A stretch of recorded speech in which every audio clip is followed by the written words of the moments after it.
prennent un peu raison, donc on peut peut-être en parler de manière. Mais c'est peut-être aussi pour ça que vous avez envie de parler. Est-ce que vous n'en avez pas assez de ces polémiques ou... Non, franchement, je m'en fiche. Mais alors, ça m'indiffère à un point qui est troublant. Vraiment? Ah oui, complètement. Bon. Haine des vraies élites. Les vraies élites, c'est nous, en réalité. Donc les gens disent, pourquoi les élites vous aiment pas? C'est pas les élites qui m'aiment pas, c'est eux qui n'aiment pas les élites. Moi, je suis une star des maladies infectieuses.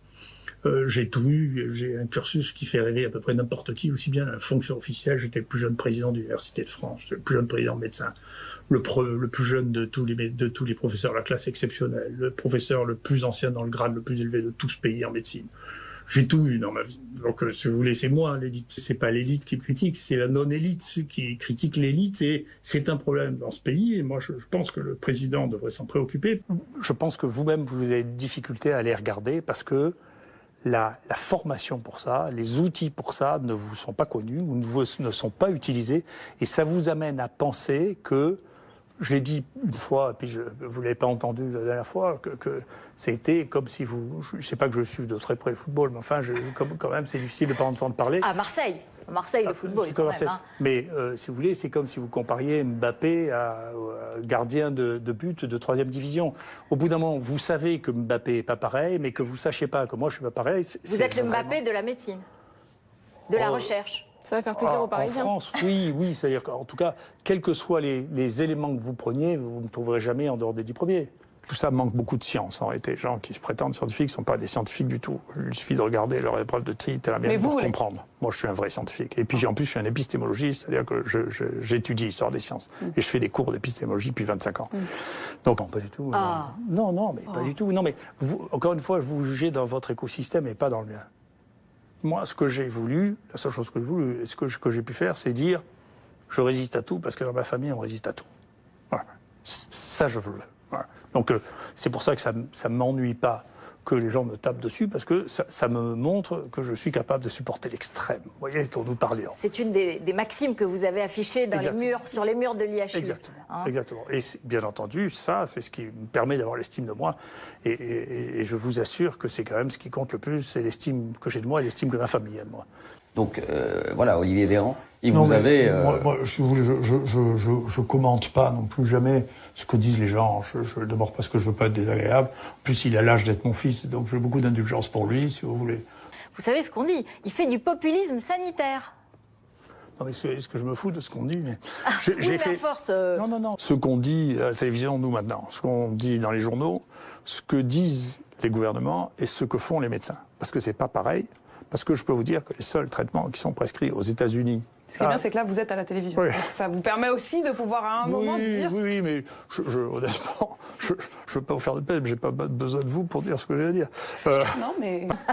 Et donc, on a fait une chaîne, dont je ne sais pas si vous avez vu le nom. Je considère que d'avoir le droit d'être intelligent fait partie d'une minorité en danger actuellement. Donc le fait... Et je maintiens ça. Et on le voit bien avec cette histoire de chloroquine, des gens qui sont censés être intelligents ont d'un coup des réactions passionnelles sur la chloroquine à propos de Trump, et je pense que c'est des réactions d'imbéciles. Mais notre molécule n'auriez-vous pas eu le temps de faire les deux, du soin et de la recherche, parce que vous aviez une super cohorte de 3700 patients, vous auriez pu faire un groupe contrôle, comme ça on aurait pu savoir ce qui relevait de l'évolution naturelle de la maladie. Non mais encore une fois, taisez-vous, vous m'avez posé une question, je vous réponds. Écoutez-moi. Alors, c'est tout le problème qui est un problème de fond qui se pose pour vous depuis longtemps, le vrai problème, c'est la crédibilité, c'est qui est crédible. Et c'est une des questions qui est la plus violente actuellement, c'est est-ce que l'on est crédible parce que l'on est nommé, ou est-ce que l'on est crédible parce que l'on est crédible tout court. Au début, mais après il y a eu d'autres études chinoises qui ont montré que ça avait peut-être des effets non bénéficiaires ou peut-être toxiques. Les premières, oui, mais pas les dernières. Non, écoutez, je peux vous dire, aussi c'est mon métier. Alors, je joue avec mon métier, vous jouez avec mon métier. Mais moi, je peux vous dire, on vient de faire une vraie méta-analyse, mais de gens sérieux, qui lisent de A à Z ce qui se passe. C'est pas quelque chose qui existe. Et une maladie nouvelle ne peut pas être une forme atténuée d'une maladie connue. Ça mais vous n'avez pas le sentiment d'avoir pensé que ce serait moins important que ça ne l'est devenu? Vous savez, je vous suggère de vous méfier. C'est seulement quand on aura les comptes qu'on saura. Et les comptes, on les verra bien.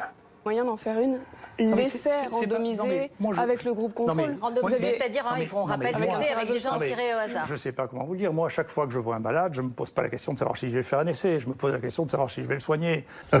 Mais pourquoi vous n'avez pas mené une telle étude? Avec un groupe témoin, et avec un placebo, et puis avec un groupe que vous traitez avec votre traitement. Mais parce que moi, écoutez, je vais vous dire, encore une fois, vous ne pouvez pas comprendre ce que je vous dis. Donc je vais essayer de vous le dire. Mais à travers moi, c'est aux gens que vous vous adressez. Et qui se demandent pourquoi vous n'avez pas fait cette étude randomisée, comme on dit. Non, détrompez-vous, les gens ils pensent comme moi. Vous croyez qu'ils pensent comme vous, mais vous vous trompez. Ils sont divisés. Non, détrompez. Vous voulez faire un sondage entre vous et moi? Non, mais moi, je suis pas de la partie. Moi, je fais que poser des questions. Vous voulez faire un sondage entre Véran et moi pour voir qui y croit? Vous voulez voir ce que c'est que la crédibilité? À Marseille, je suis certain que vous avez un taux record. En France, faites-les les sondages. En France, les gens se posent la question. Faites les sondages. Regardez, moi, je les ai vus, les sondages d'Odexa. Je les ai vus. Donc, mais est-ce que c'est une raison pour clore le débat, quand bien même les gens seraient derrière vous? Non, les gens comprennent ce que je fais. Ils ne comprennent pas, et vous ne le comprenez pas non plus. Vous utilisez des mots que les gens utilisent, randomisation, vous ne comprenez pas ce que ça veut dire vraiment. Mais c'est ça qu'ils vous disent. Oui, je sais que c'est ce qu'ils disent, je m'en fous. Pour une bonne raison, c'est que ce qu'ils disent est une énorme bêtise. Donc, comme vous le dites, je fais des cours d'épistémologie, c'est-à-dire de l'histoire de science depuis 25 ans. Oui. J'ai écrit des livres sur l'épistémologie. En Chine, je sais pas, à la fin, combien ils ont eu 5000 morts, si vous voulez, sur la population chinoise dans l'année. Vous les croyez? Ah oui, mais enfin, vous n'avez pas honte de vous poser ça comme question? Non, mais c'est une question qui s'est posée, y compris au sommet de l'État. On a entendu Emmanuel Macron qui s'est demandé, qui a dit qu'on ne savait pas forcément tout. Non, mais on ne sait pas tout. Moi, je ne crois pas qu'ils mentent plus que les Français. Hein. Je pense Parce que les Français, ils mentent? Tout le monde ment, mais plus ou moins. Tout le monde ment. Enfin, donc moi, je ne sais pas si les politiques chinois mentent plus que les autres. J'en sais rien du tout. Mais vous avez raison. On a envie d'être soignés. De toute façon, nous, ce qu'on veut, c'est être soignés dans cette épidémie qui nous a fait tous trembler. C'est normal. Qu'est-ce que vous auriez fait, vous? Sauf que, non, mais avec Qu'est-ce la méthode, que vous auriez fait, avec la méthode, vous auriez Qu'est-ce que vous auriez fait, vous? Moi, quand on est journaliste, par exemple, on cherche à... Non, mais attendez, je vous donne un exemple. Malade. Je vous donne un exemple. Quand on est journaliste, on doit confronter ses sources. Moi, je suis content de m'expliquer la médecine, mais globalement... Non, pardon, encore une fois, je donne les arguments. Non, mais je vous remercie. C'est intéressant. Généralement, c'est ce que je dis quand mes étudiants me disent une bêtise, je leur dis c'est intéressant. Donc, c'est intéressant. Donc, mais globalement... carrément des bêtises. Le résultat des courses... Si vous voulez, vous savez, il y a 15% des traitements qui sont donnés dans ce pays qui sont hors AMM. D'accord? Donc, je veux bien qu'ils s'excitent sur moi. Autorisation médicale. Ça m'amuse plutôt. Autorisation mise sur le marché. Voilà, autorisation de mise sur le marché. Là aussi, on verra bien si on joue la même catégorie de poids à la fin. On verra bien. Ah, moi, je voudrais revenir quand même, vous avez dit... Mais finissons sur des choses sérieuses. Là, vous me parlez des opinions des uns et des autres dont je me fiche. Moi, ce qui m'intéresse... Est-ce que vous n'avez pas le sentiment, parfois, de leur avoir un peu vendu du rêve? Non, pas du tout. Je ne vois pas pourquoi. Écoutez, nous, on a des mortalités les plus basses du monde. Je veux que je dise. Quand même, pas tous les jours, vous connaissez des endroits où on a une mortalité de 0,3 ou 0,5%, mais ça n'existe pas, il n'y a que nous. Et d'hier, dans votre vidéo, vous aviez fait 150 000 tests. Ouais. Avant, c'était 130 000. Combien vous en avez fait réellement? Et comment avez-vous réussi à vous fournir en écouvillon, en réactif, tout ce qui a manqué au niveau national et qui nous a mené à une stratégie restrictive? Non, c'est pas ça que vous faites à la fois les questions, les réponses et les conclusions. Alors, posez-moi une question, je vous répondrai. C'est la question... Comment vous êtes-vous fourni? Ne soyez pas désagréable, hein, alors. Non. Une question. Comment donc ça, qui monte ça pays par pays. Vous voyez, c'est ce qui s'est passé. Et dans combien de temps ce sera derrière nous? Je ne fais pas de paris comme ça. Vous avez demandé de faire des prédictions. Je vais vous dire 10 fois que je ne fais pas de prédictions. Donc ça va finir par devenir lassant. Et vous êtes comme tout le monde. Vous avez aussi cherché, parce que vous êtes aussi trompé au début. Vous avez aussi dit, on peut peut-être le réécouter, vous avez aussi dit que finalement, c'était pas... Tout le monde s'émouvait, tout le monde s'inquiétait pour pas grand-chose. On va l'écouter. Il se passe un truc où il y a 3 Chinois qui meurent et ça fait une alerte mondiale, l'OMS s'en mêle, ça passe à la radio, à la télévision. S'il y a un bus qui tombe au Pérou, on va dire les accidents de la route tuent de plus en plus, tout ça est fou. C'est-à-dire qu'il n'y a plus aucune lucidité. Je sais pas, les gens n'ont pas de quoi s'occuper, alors on cherchait en Chine de quoi avoir peur, parce qu'ils n'arrivent pas à regarder ce dont ils pourraient avoir peur en restant en France. Voilà, c'est pas sérieux. Et si vous voulez, encore une fois, il faut laisser le temps au temps. Si vous regardez en Chine l'effet du Covid sur la mortalité en Chine, vous verrez que c'est peanuts. Ça fait 5000 morts en Chine. Vous le croyez sincèrement? C'est vrai que les scientifiques chinois sont excellents, mais vous croyez vraiment, quand vous voyez la file de familles qui vont chercher leurs urnes, qu'il n'y a eu que 4000 morts à Wuhan et dans le Hubei? Écoutez, je ne sais pas qui ment le plus au monde. Hein. Moi honnêtement, franchement, les mensonges absolument atroces qui sont sortis dans le New England Journal of Medicine, dans le Lancet, et qu'ont répercuté nos autorités françaises, je ne sais pas si les Chinois mentent autant que ça. Vous croyez qu'ils mentent autant que ça? C'est un régime autoritaire, c'est pas une démocratie, c'est tout. Oui, mais vous voyez où nous en sommes, nous. Vous n'avez pas honte, vous? Moi, j'ai honte, hein. Enfin, honnêtement. Vous savez, moi, je vois bien cette bascule vers l'Extrême-Orient. Je la vois. Hein. Mais là, maintenant, moi, je trouve qu'on est dans une situation qui est atroce. Hein. Pour des raisons qui sont multiples, là aussi, probablement le temps triera. Si vous voulez, le Lancet, le New England et le British Medical Journal, qui étaient des références pour nous, font des articles qui sont bidouillés. Ils acceptent des machins, tout étant au service de leur opinion. Si vous voulez. On est en déclin. Ah, c'est pas là. Là, on est passé du côté obscur. Hein. Non, honnêtement, non. Je sais que après, tout le monde fantasme. Je me présentais aux élections, si je devais faire la politique, j'en aurais fait. C'est une insulte d'ailleurs de penser que je pourrais faire la politique, parce que ça voudrait dire que je fais pas bien mon métier. Donc, non, ça pourrait être un prolongement. Ça pourrait être une deuxième phase. Vous croyez que c'est plus important d'être un politique que d'inventer? J'ai inventé 12 traitements dans ma vie qui sont dans les encyclopédies. Plus important? Non, mais honnêtement, si un jour on se met à réfléchir sur l'histoire de l'hydroxychloroquine, qui est quand même l'histoire la plus fantasque que j'ai entendue en médecine de ma vie. D'accord? C'est-à-dire un médicament qui existe depuis 80 ans, qui a été prescrit peut-être à un tiers de la population du monde, qui en France est vendu à 36 millions de pilules par an, et d'un coup, il y a toutes les autorités qui commencent à dire que c'est un truc épouvantable, criminel, qu'on va mourir tous d'arythmie cardiaque parce qu'on prend ce truc. C'est le truc le plus fantasque que j'ai jamais vu. J'ai jamais entendu parler d'un truc aussi fantasque que ça. C'est inouï. Inouï. C'est incroyable. Comment on a pu croire et comment même on a pu véhiculer cette histoire. Comment se fait-il que personne soit tourné vers son médecin généraliste en disant « c'est vrai que ce truc, c'est un poison terrible ». Enfin, tout le monde a prescrit ça. Comment il est possible de faire une crise de nerfs de cette nature-là? Eh bien qu'on est dans la crise de nerfs. On peut plus. Moi, je l'ai vu chez un de mes amis qui était venu pour nous aider et qui a fait une bouffée délirante. De peur. De peur? Peut-être à 85 ans, on ne va pas vivre 120 ans. Quel est le lien avec l'hydroxychloroquine? Écoutez, soyez patients, c'est terrible ça. Vous comprenez pourquoi? C'est difficile, c'est si nerveux. Écoutez-moi. Je suis très tranquille, mais ça veut dire... Et non seulement... Sanofi, vous, non, pas du tout. Jusqu'en 2015. Non, pas du tout, il n'a jamais été là. Non, c'est sur votre site aujourd'hui, de l'IHU. Il y a plusieurs labos. Non. Enfin, je veux dire, les labos, c'est pas non plus... Ils ont trouvé des médicaments contre le cancer, contre l'hépatite, contre le sida. Non, mais vous voulez me... C'est pas que je sois pour les labos, je m'en fiche, mais vous voulez que c'est la contradiction. Non, il faut être... écouter les contradictions. Vous voulez bien écouter ma réponse? Oui. Je vous remercie. Est-ce qu'il peut y avoir un vaccin? Est-ce qu'il va y avoir un vaccin? Et quand? Vous voyez, là encore, vous me demandez de faire de la prédiction. J'en sais rien. Si vous voulez, je ne sais même pas si cette maladie existera encore l'année prochaine. J'en sais rien du tout. Après, si vous voulez, les vaccins, c'est encore plus compliqué que les épidémies. Parce que les vaccins, pour faire des vaccins, on peut toujours faire des vaccins. Il faut faire attention. Là, il y a quelques essais qui montrent qu'il y a un papier qui dit, attendez, dans les vaccins, il y a des choses qui donnent des effets secondaires très importants. Il faut faire attention. On ne va pas faire des vaccins comme ça à la sauvage. Si vous voulez, il ne faut pas faire ça, il faut les évaluer réellement, la sécurité, il faut vraiment l'évaluer correctement, pas faire de bêtises. Donc c'est un pari considérable de faire un vaccin, donc il faut déjà trouver un vaccin. Encore une fois, ça ne me paraît pas insurmontable, parce que pour les maladies aiguës, en général, on arrive à faire des vaccins. Ensuite, une fois qu'on a fait le vaccin, il faut que la maladie soit encore là. Donc si on a le vaccin, il n'y a plus de maladie, un truc. Puis il faut que les gens veuillent avoir du vaccin, parce que vous leur demandez maintenant qu'ils ont tous terrifiés s'ils veulent un vaccin, ils vont vous dire oui. Mais quand vous voyez qu'un vaccin contre la varicelle, qui fait quand même plusieurs centaines de milliers de cas par an en France, est pas recommandé, et pas utilisé, alors que depuis 20 ans, il est fait aux États-Unis, vous voyez aussi, c'est compliqué. C'est la politique, c'est social, c'est pourquoi on fait pas... On a le vaccin contre la varicelle, contre les rotavirus. Je ne sais pas si vos gosses sont vaccinés, vous devriez les vacciner si vous ne l'avez pas fait. En tout cas, je vous le recommande moi. J'ai compris, j'y songerai.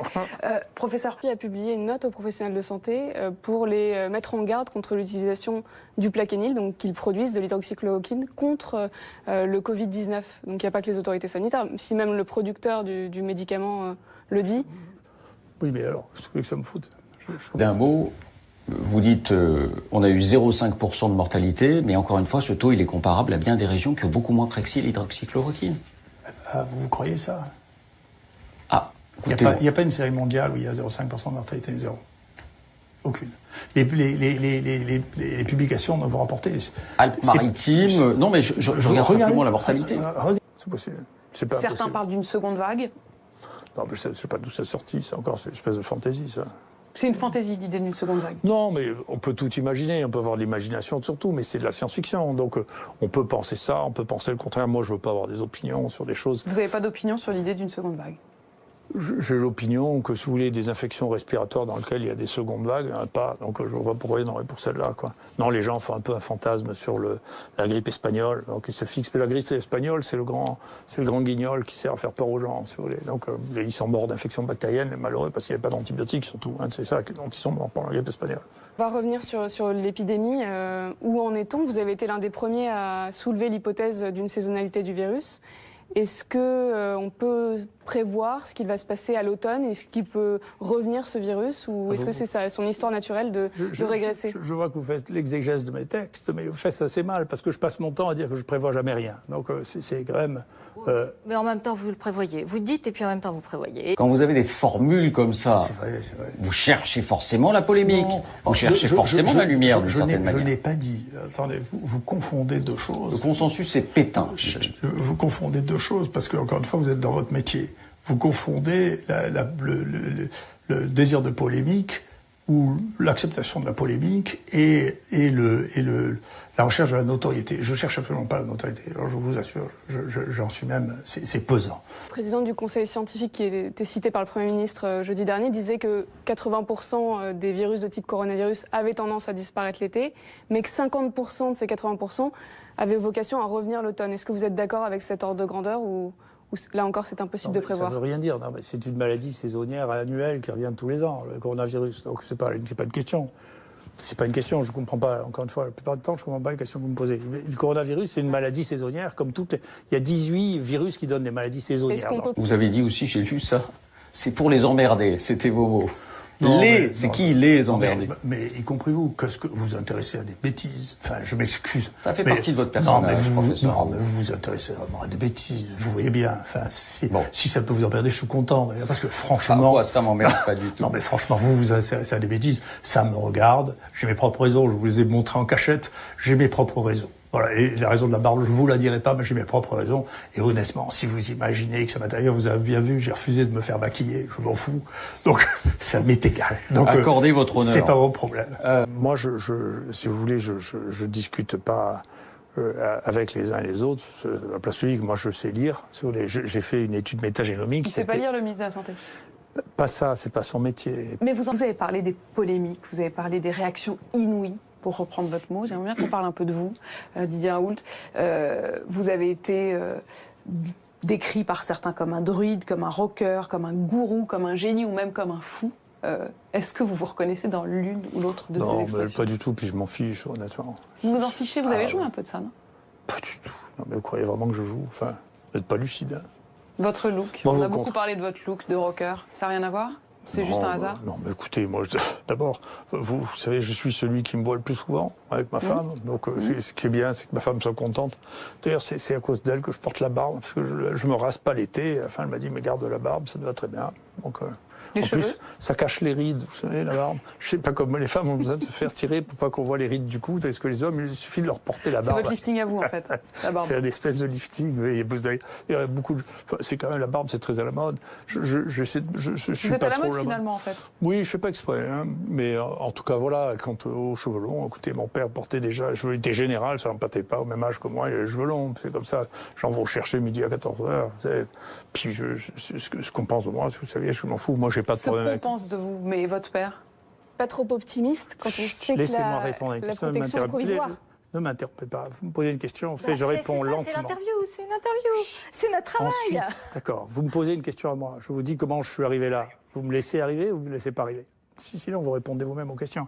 C'est comme ça que je le perçois. Quand je vais, ça me gêne. C'est comme ça que je le perçois. Et donc, ce que vous appelez l'élite, si vous voulez, c'est des gens qui disent nous sommes l'élite, mais vous savez, ça n'est pas l'élite pour moi. Donc c'est autre chose. Je n'ai rien contre l'élite. Au contraire, je suis extraordinairement élitiste. Je pense que moi, je fais partie de l'élite. Je m'excuse de vous dire ça. Au contraire, je pense que vous avez un problème profond, un très grand problème, c'est que vous n'êtes pas, vous n'avez pas le degré de performance dans l'analyse scientifique que vous avez probablement dans l'analyse politique. C'est dans l'analyse politique, je pense qu'il y a de très bons journalistes politiques, c'est mon impression, c'est une impression assez lointaine. Hein. Dans l'analyse scientifique, si vous voulez, je vois bien que vous n'avez pas l'usage des outils qui vous permettent de savoir qui c'est qui joue en première division, qui c'est qui est international, qui l'est pas. Vous avez été nommé, vous l'avez quitté, pourquoi ? Écoutez, c'était pas mon écosystème, je peux pas vous dire plus, mais pas du tout, voilà. Donc j'étais pas à l'aise avec les gens qui étaient là. Oui, mais après c'est un peu facile de dire qu'on est seul contre tous, si on va pas avec les autres. Mais je suis pas du tout seul contre tous, mais vous rêvez, c'est un truc là, vous me prenez pour Robin des Bois, mais vous rêvez, enfin je suis pas seul contre tous. Encore une fois, vous voulez qu'il y ait plus de ça, il y a plus de la moitié des médecins qui sont si vous demandez à la population s'ils sont contre moi, vous rêvez, enfin je pense que vous n'êtes pas lucide. Donc je parle moi, pas de je la crois. Population. Vous, manifestement, vous ne les avez pas. Et donc, vous êtes plus compétent à évaluer les footballeurs, si vous voulez, qu'évaluer les scientifiques. Vous savez qui c'est le scientifique le plus cité en France actuellement? Vous connaissez son nom? En quelle matière? Toute matière confondue. Allez-y. Vous connaissez? Vous connaissez pas?